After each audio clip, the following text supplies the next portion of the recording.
ہمیں بھی جلدی سے داخل کر دے۔ وَإِذَا صُرِفَتْ أَبْصَارُهُمْ تِلْقَاءَ أَصْحَابِ النَّارِ، اور جب ان کے ذرا چہرے جو ہے پھیر دیے جائیں گے، ان کی نگاہیں جو ہے وہ ادھر پھیر دی جائیں گی کہ ذرا جہنمیوں کو بھی مشاہدہ کر لو۔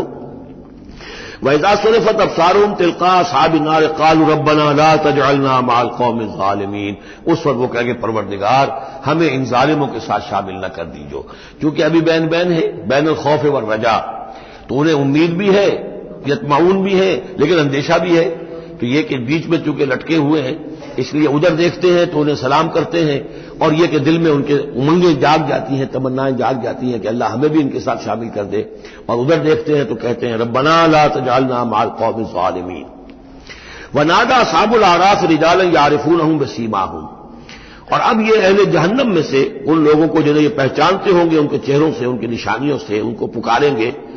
قالوا ما اغنى عنكم جمعكم وما كنتم تستكبرون، کچھ کام نہ آیا تمہاری جمعیت، تمہارے پرے، تمہاری فوجیں، تمہارے حاشیہ نشین، یہ کہاں گئے؟ اور جو کچھ تم تکبر کیا کرتے تھے، اکرتے تھے، ابو جہل کیا بنا تیرا، اور اے ولید بن مغیرہ تیرا کیا ہوا؟ اہؤلاء الذین اقسمتم لا ینالهم اللہ برحمت، کیا وہ لوگ اب جنت والوں میں وہاں پہ آپ کو فقراء بھی نظر آئیں گے، وہاں بلال بھی نظر آئے گا، وہاں صہیب رومی بھی ہوں گے، وہاں یاسر بھی ہوں گے، یہ لوگ تھے نا جن کے بارے میں تم کہتے تھے ان کو کیسے اللہ تعالیٰ کسی رحمت سے نواز سکتا ہے، یہ تو ہمارے کمی کاری گھٹیا طبقے کے لوگ ہیں، اللہ نے ہمیں دولت دی ہے، حیثیت دی ہے، وجاہت دی ہے، ہمیں طاقت دی ہے، عزت دی ہے، یہ جو لوگ ہیں گرے پڑے ان کو اللہ تعالیٰ کیسے نواز دے گا؟ تو وہ کہیں گے اس وقت ان کا جو رنج اور غم ہے اس کو بڑھانے کے لیے، اہؤلاء الذین اقسمتم لا ینالهم اللہ برحمت وادخلوا الجنۃ لا خوف علیکم ولا انتم تحزنون، ان سے تو کہہ دیا گیا داخل ہو جاؤ جنت کے اندر، نہ تم پر کوئی خوف ہے اور نہ تم کسی حزن سے دوچار ہوگے۔ ونادى اصحاب النار اصحاب الجنہ، اور اب پکاریں گے جہنم والے جنت والوں کو، ان افیضوا علینا من الماء، کہ کچھ تو بہا دو ہماری طرف پانی جو اللہ نے تمہیں دے رکھا ہے، او مما رزقکم اللہ، جو کچھ اللہ نے تمہیں رزق دیا ہے کچھ وہاں سے ہماری طرف بھی، اے خاص برندان چمن کچھ تو ادھر بھی، مما رزقکم اللہ، قالوا ان اللہ حرمہما علی الکافرین، وہ جواب دیں گے اہل جنت کہ شاید ہم تو دینا بھی چاہتے، ہماری شرافت سے تو یہ بعید تھا کہ ہم کوڑا جواب تمہیں دے دیتے، لیکن کیا کریں اللہ نے حرام کر دی ہیں یہ چیزیں کافروں پر، ہمارے ہاتھ بندھے ہوئے ہیں، ہم یہ نعمتیں اب تمہاری طرف نہیں بھیج سکتے۔ ان اللہ حرمہما علی الکافرین، انہیں حرام کر دیا ہے اس پانی کو بھی اور یہ جو بھی ہمیں رزق اللہ نے نوازا ہے۔ الذین اتخذوا دینہم لہوا ولعبا، وہ لوگ کہ جنہوں نے اپنے دین کو کھیل کود بنا لیا ہے، تماشا اور دل بہلانے کا اور ہنسی اور ٹھٹا بنا دیا ہے، وغرتہم الحیات الدنیا، اور انہیں دنیا کی زندگی نے دھوکے میں مبتلا کر دیا ہے۔ فالیوم ننساہم کما نسوا لقاء یومہم ھذا، تو آج کے دن ہم بھی انہیں نظر انداز کر دیں گے۔ یہ نسیان ایک تو ہوتا ہے بھول جانا، اور ایک ہوتا ہے جان بوجھ کے نظر انداز کر دینا، یہ بھی نسی کے معنی میں یہ عربی زبان میں موجود ہے۔ الیوم ننسا، آج ہم بھی انہیں بھلا دیں گے، کیا مطلب بھلا دیں گے؟ یعنی نظر انداز کر دیں گے، کما نسوا لقاء یومہم ھذا، جیسے کہ انہوں نے آج کے اس دن کی ملاقات کو بھلائے رکھا تھا یا نظر انداز کر دیا تھا۔ وما كانوا بآیاتنا یجحدون، اور وہ جو ہماری آیات کا انکار کرتے رہے تھے۔ وَلَقَدْ جِئْنَاهُمْ بِكِتَابٍ، اور ہم تو ان کے پاس لے آئے تھے ایک کتاب، فصلناہ علی علم، جس کی ہم نے پوری تفصیل بیان کر دی تھی علم کے ساتھ، ھدی ورحمۃ لقوم یؤمنون، اور وہ ہدایت بھی تھی اور رحمت بھی تھی ان لوگوں کے لیے جو ایمان لانے والے تھے۔ هل ينظرون الا تاویلہ، یہ کس چیز کا انتظار کر رہے ہیں؟ یعنی آیات عذاب جو قرآن مجید میں آ رہی ہیں ان کے عملی ظہور کا انتظار کر رہے ہیں، یہ انتظار کر رہے ہیں کہ واقعتاً یہ سیلاب کا بند جو ہے وہ ٹوٹ ہی جائے، اور واقعتاً ان کے اوپر جو سیلاب کا دھارا ہے عذاب کا وہ آ جائے۔ هل ينظرون الا تاویلہ، اس انجام کی فکر کر رہے ہیں، اس کا انتظار کر رہے ہیں۔ یوم یاتی تاویلہ، جس دن کہ اس کا مصداق ظاہر ہو جائے گا، یقول الذین نسوہ من قبل، تو کہیں گے وہی لوگ جنہوں نے اسے بھلا دیا تھا پہلے، نظر انداز کر دیا تھا، قد جاءت رسل ربنا بالحق، اس وقت وہ کہیں گے کہ یقیناً ہمارے پروردگار کے جو رسول آئے تھے، پیغامبر آئے تھے، وہ حق کے ساتھ آئے تھے۔ فہل لنا من شفعاء، تو ہے کوئی ہمارے لیے سفارش کرنے والے؟ هل لنا من شفعاء فیشفعوا لنا، کہ وہ ہمارے لیے شفاعت کریں، سفارش کریں۔ اور نردو، یا یہ کوئی ایسی شکل پیدا کر دیں کہ ہمیں لوٹا دیا جائے، ہمیں دوبارہ دنیا میں بھیج دیا جائے، فنعمل غیر الذی کنا نعمل، تاکہ پھر عمل کریں اس کے برعکس کے جو ہم کرتے رہے تھے۔ قد خسروا انفسهم، نہیں اب اس کا کوئی امکان نہیں، اب تو وہ اپنے آپ کو ہلاک کر چکے، برباد ہو چکے۔ وضل عنهم ما كانوا يفترون، اور جو افترا وہ کرتے رہے تھے وہ ان کے ہاتھوں سے گم ہو گیا، ہاتھوں کے طوطے اڑ گئے۔ ان ربکم اللہ الذی خلق السماوات والارض فی ستۃ ایام، جان لو تمہارا پروردگار وہ اللہ ہے جس نے پیدا کیے آسمان اور زمین 6 دنوں میں۔ ثم استوى علی العرش، پھر متمکن ہوا ہے عرش پر۔ اب یہ عرش بھی جیسا کہ میں عرض کر چکا ہوں یہ بھی آیات متشابہات میں سے ہے، اس کی کوئی حقیقت بھی ہو سکتی ہے کہ کوئی واقعتاً مجسم کوئی شے ہو، کوئی چیز ہو فی الواقع کسی جگہ پر ہو، اور یہ بھی ہو سکتا ہے کہ اس سے مراد محض استعارہ ہو، واللہ عالم۔ عالم غیب کی یہ ساری خبریں جو ہیں، یہ میں نے جیسا کہ عرض کیا یہ مستقل طور پر یہ تو آیات متشابہات ہی میں رہیں گی، یہ تو عالم آخرت میں داخل ہونے کے بعد ہی اس کے حقائق منکشف ہوں گے۔ البتہ جو سائنٹیفک فنومینا وغیرہ ہیں ان کے بارے میں تدریجاً بعض آیات متشابہات جو ہیں وہ اب محکمات کی شکل اختیار کر چکی ہیں، بعد اور کر لیں گی، واللہ عالم۔ یغشی اللیل النہار، وہ ڈھانپ دیتا ہے رات کو دن پر، یا رات کو ڈھانپ دیتا ہے دن سے۔ یطلبہ حثیثاً، اور وہ اس کے پیچھے لگا ہوا آتا، دوڑتا ہوا، دن رات کے پیچھے رات دن کے پیچھے۔ والشمس والقمر، اور سورج کو پیدا کیا اس نے اور چاند کو، والنجوم، اور ستاروں کو، مسخرات بامرہ، اور یہ سب کے سب اس کے حکم سے اپنے اپنے کاموں میں لگے ہوئے ہیں، مسخر ہیں، جو بھی قاعدہ قانون ہے اس کی اطاعت کر رہے ہیں۔ الا لہ الخلق والامر، آگاہ ہو جاؤ اسی کے لیے ہے خلق اور اسی کے لیے ہے امر۔ یہ آیت جو ہے اس کے 2 مفہوم ذہن میں رکھیے، ایک تو ہے جو بہت سادہ ہے، سطحی مفہوم ہے، وہ بھی درست ہے کہ ایک ہے تخلیق اور ایک ہے پھر اللہ کا حکم، کائنات اس نے بنائی اور اب اس کا حکم ہے یہ کرو یہ نہ کرو، یہ اوامر ہے یہ نواہی ہے یہ شریعت ہے۔ لیکن اس کا ایک گہرا مفہوم بھی ہے کہ اصل میں کریشن جو ہے اس کائنات میں 2 سطح پر ہوئی ہے، ایک عالم امر ہے ایک عالم خلق ہے۔ عالم امر میں صرف کریشن ایکس نہلو ہوتی ہے، عدم محض سے تخلیق، اور اس میں ٹائم فیکٹر بالکل نہیں ہوتا، کن فیکون، کوئی ٹائم فیکٹر نہیں، بغیر کسی مادے کے، بغیر کسی پری ایگزسٹنگ شے کے کچھ پیدا کر دینا اور اس میں کسی ٹائم فیکٹر کا نہ ہونا، یہ عالم امر کے خواص ہیں۔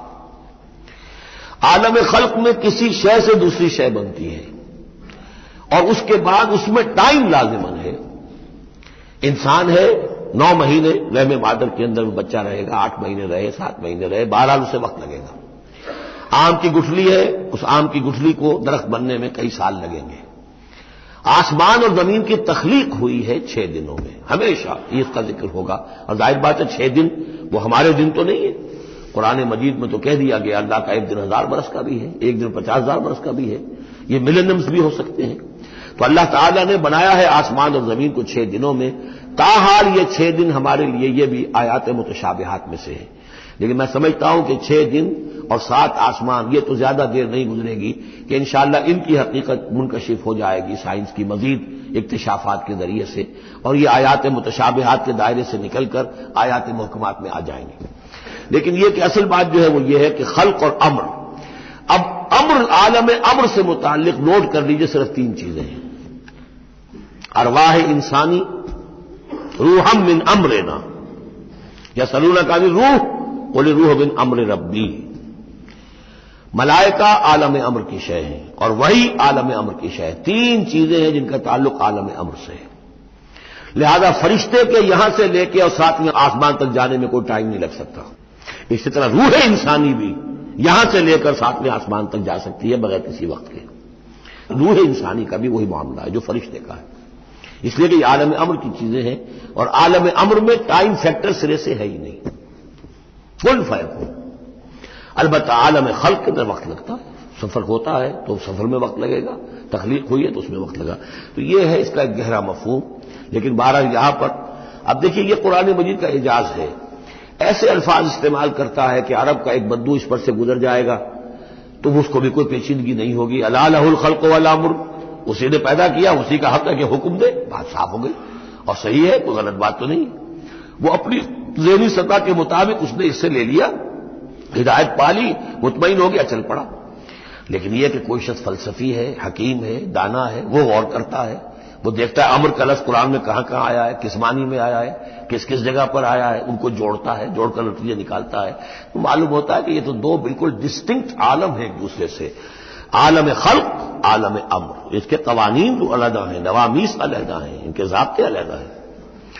تبارک اللہ رب العالمین، بہت بابرکت ہے اللہ جو کہ تمام جہانوں کا رب ہے۔ ادعوا ربکم تضرعا وخفیا، پکارتے رہا کرو اپنے رب کو گڑ گڑاتے ہوئے، عاجزی کے ساتھ اور خاموشی سے، چپکے چپکے۔ بڑی بلند آواز سے دعا مانگنا پسندیدہ نہیں ہے۔ انہ لا يحب المعتدین، یقیناً وہ حد سے گزرنے والوں کو پسند نہیں کرتا۔ ولا تفسدوا فی الارض بعد اصلاحها، اور دیکھو زمین میں اس کی اصلاح کے بعد فساد نہ مچاؤ۔ وادعوه خوفا وطمعا، اور اللہ کو پکارا کرو خوف کے ساتھ اور طمع کے ساتھ۔ یہ دوسرا ہو گیا، یہ دو کمپوننٹس ہوئے۔ اللہ کو جب پکارو تو پہلی دو ڈائمنشنز کیا ہیں کہ پکارو گڑ گڑاتے ہوئے اور چپکے چپکے دل میں، اور دو مزید ڈائمنشنز کیا ہیں، خوف و طمع۔ اللہ کے ساتھ تمہارا معاملہ رہنا چاہیے بین بین، خوف بھی رہے کہ اللہ پکڑ نہ لے، اللہ سزا نہ دے دے، اور اللہ کی مغفرت، اللہ کی رحمت کی امید بھی رہے۔ ما بین الخوف والرجاء، رجا امید، خوف خوف، خوف کے درمیان، تو خوف و طمع، اللہ کو جب بھی پکارو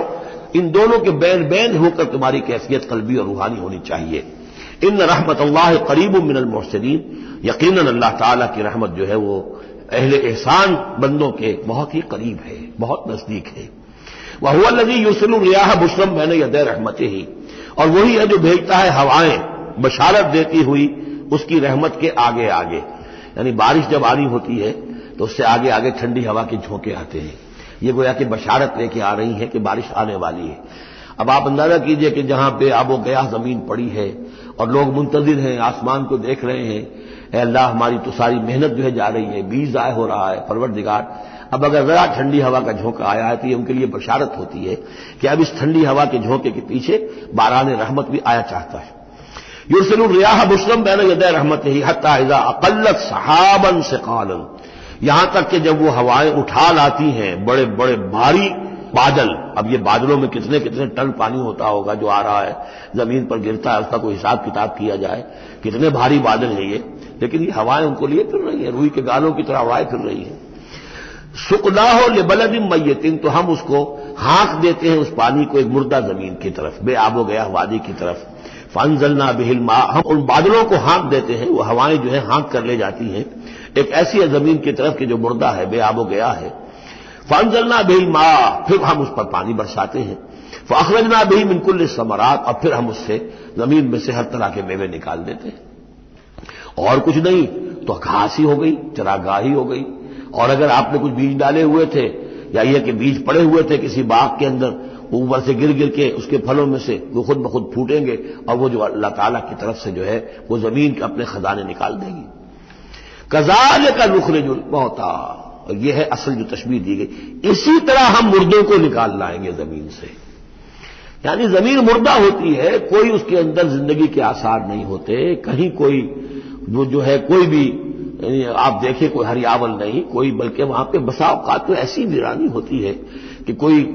آپ کو چیونٹے بھی نظر نہیں آتے، کوئی حشرات الارض نظر نہیں آتے، کوئی پرندے بھی آس پاس نظر نہیں آتے، کچھ نہیں، کوئی زندگی کے آثار نہیں۔ بارش ہوتی ہے، اس کے بعد یہ کہ اب آپ کو دیکھتے ہیں چلت پھرت ہے، ایک دم جو ہے زمین جو ہے اس نے بھی ہریاول ہرا